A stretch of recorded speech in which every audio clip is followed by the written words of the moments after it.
Welcome to Tech Blueprint, a window that lets you know the latest technology news in the world. In early October 2025, citing economic security concerns, the Dutch government invoked the Goods Supply Act to take emergency control of Nexperia's Dutch factory. The government not only replaced its Chinese CEO, Zhong Shuozheng, but also froze some of the company's assets, instantly severing a crucial link in the global automotive chip supply chain.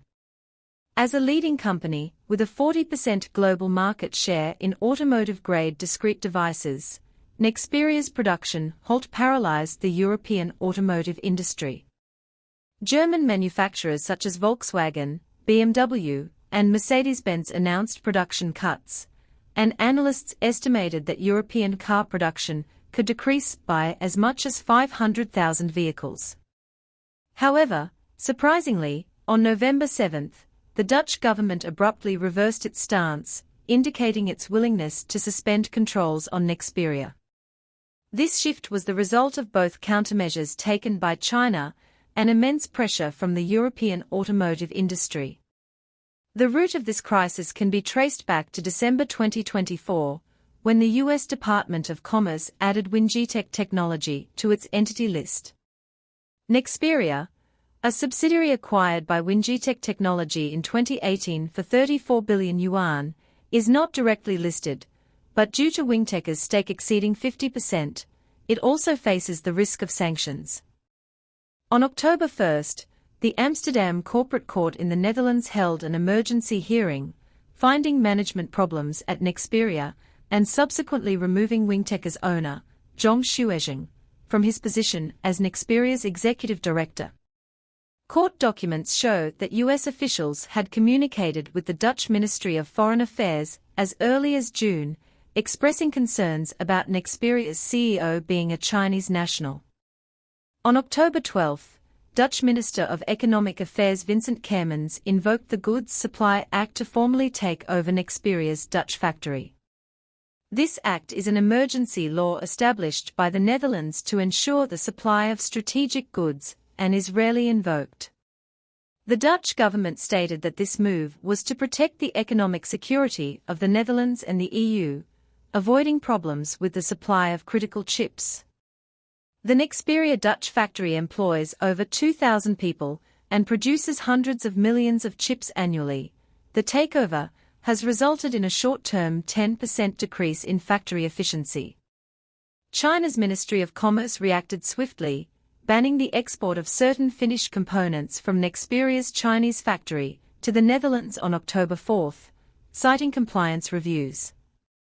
This ban directly cut off the wafer supply to Nexperia's Dutch factory, leaving its inventory with only enough for a week. Nexperia Semiconductor holds a leading position in the global diode and transistor market, with customers including internationally renowned companies such as Apple and Tesla.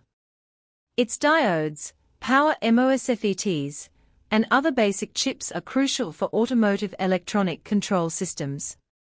Following the implementation of the Chinese export ban, the European automotive manufacturing industry quickly felt the pressure.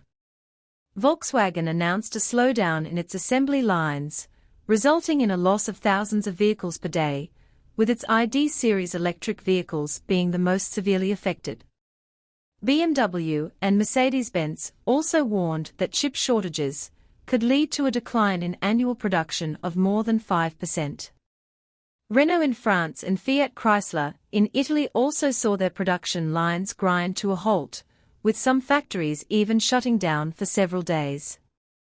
The European Automobile Manufacturers Association held an emergency meeting on October 14, with executives jointly writing to the Dutch government, stating that losses had reached hundreds of millions of dollars and threatened tens of thousands of jobs.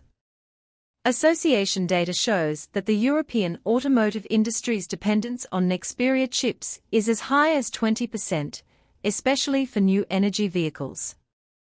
Volvo in Sweden was forced to postpone new car deliveries, and Jaguar Land Rover in the UK announced production cuts. The supply chain crisis gradually spread, affecting the entire European manufacturing system. Dutch Prime Minister Mark Rutte responded in Parliament, stating that the takeover was to mitigate risks, but admitted that he hadn't anticipated the supply chain's fragility. Simultaneously, the U.S. Department of Commerce expressed support for the Dutch action, but offered no substantial assistance. This crisis, ostensibly a trade friction, is in reality a microcosm of the reshuffling of global supply chain power. When the Netherlands attempted to sever market ties politically, China, using production capacity as a shield and demand as a weapon, caused the first cracks in the Western-dominated rules of the game. There were disagreements within the Dutch government regarding the takeover. Ministry of Economic Affairs officials privately admitted that although there was a legal basis, the supply chain risks were not fully assessed during implementation. Nexperia, formerly a European company, had become highly localized after being acquired by China, but geopolitical factors amplified all the contradictions. The European Commission launched an investigation to assess the impact of the takeover on the single market. Meanwhile, the German Minister of Economic Affairs wrote to his Dutch counterparts, urging the swift restoration of Nexperia's normal operations. Lobbying from the European automotive industry became a key point of pressure, with executives emphasizing that losses far exceeded expectations. China's Ministry of Commerce responded in two ways. Firstly, by implementing case-by-case approvals to stabilize the supply of urgently needed chips to Europe, and secondly, by promoting domestic alternatives and increasing supplies to domestic manufacturers such as BYD and SAIC to mitigate the impact of export disruptions. Nexperia's Chinese factory was overflowing with orders, while its Dutch factory was forced to idle production lines due to depleted inventory.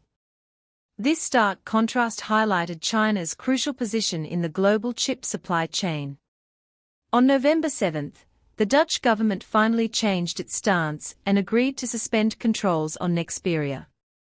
This decision brought a turning point to the critical automotive chip supply chain, which had been disrupted by the trade dispute. German automotive supplier Bosch has also been allowed to receive related products, indicating that the supply chain crisis is gradually resolving. The two conditions put forward by the Netherlands, ostensibly economic demands, actually exposed the double standards of Western countries on free trade issues. China was required to resume exports of critical chips and resolve the financial problems of Nexperia's Dutch and Chinese branches, including the verification of fund flows.